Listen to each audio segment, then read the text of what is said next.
Bapak, Ibu, dan saudara-saudari terkasih dalam Tuhan kita Yesus Kristus, semoga kita sekalian senantiasa beroleh damai sukacita, berkat berlimpah, dan kasih karunia Tuhan. Amin. Berjumpa kembali di channel Salvator. Pada hari ini, Kamis 15 Juni 2023, dalam Pekan Biasa ke-10.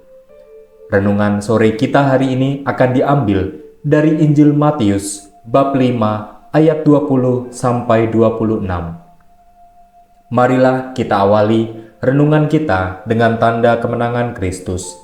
Dalam nama Bapa dan Putra dan Roh Kudus. Amin.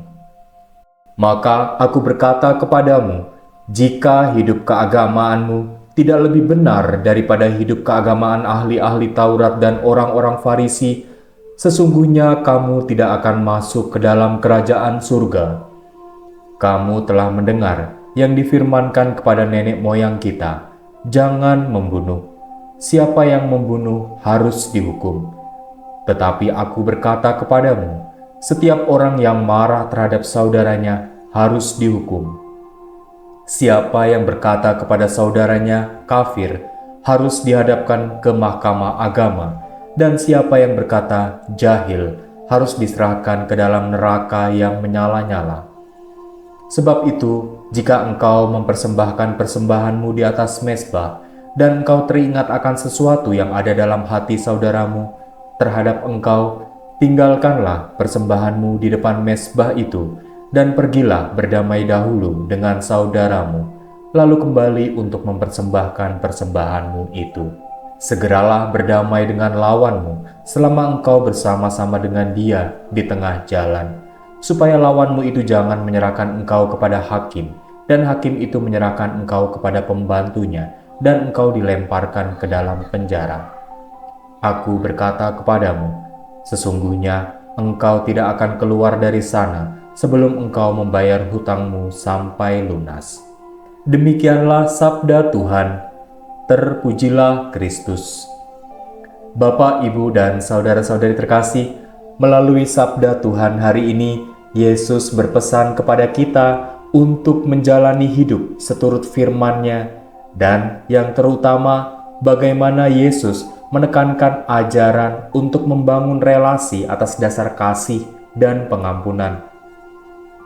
Baik mengampuni maupun memohonkan ampunan adalah cara terbaik untuk menghadirkan damai dan agar supaya Allah Bapa berkenan atas sikap dan perbuatan kasih kita sebagai persembahan yang hidup. Oleh karena itu, dalam Injil hari ini Yesus berkata, jika engkau mempersembahkan persembahanmu di atas mezbah dan engkau teringat akan sesuatu yang ada dalam hati saudaramu terhadap engkau, tinggalkanlah persembahanmu di depan mezbah itu, dan pergilah berdamai dahulu dengan saudaramu. Pesan ini sungguh jelas agar supaya kita tidak menghadirkan suasana hati yang palsu di hadapan Allah, yang hanya akan membuat kesalahpahaman yang semakin berlarut-larut, seolah-olah selama kita tidak marah dan dendam, maka kita boleh membiarkan konflik dengan sesama yang mengganjal hati. Sekedar bersikap damai bukanlah solusi yang dapat menghantar kita pada komunikasi kasih yang memerdekakan.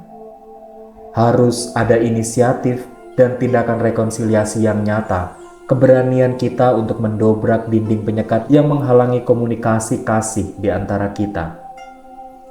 Kita membutuhkan kerendahan hati dan kejujuran untuk saling mengutarakan perasaan yang ada dalam diri kita masing-masing. Jangan sampai kita hanya menunggu pihak yang telah berbuat salah untuk datang kepada kita dan meminta maaf, karena mungkin itu bisa menjadi penantian yang sia-sia. Marilah kita mempersembahkan kerapuhan diri kita kepada Kristus sehingga boleh didamaikan dan disembuhkan dari segala keangkuhan dan kesombongan rohani kita.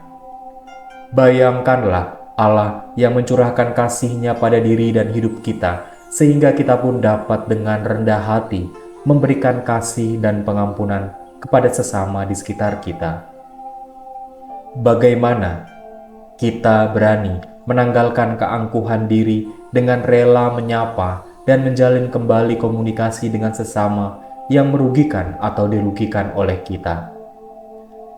Marilah berdoa.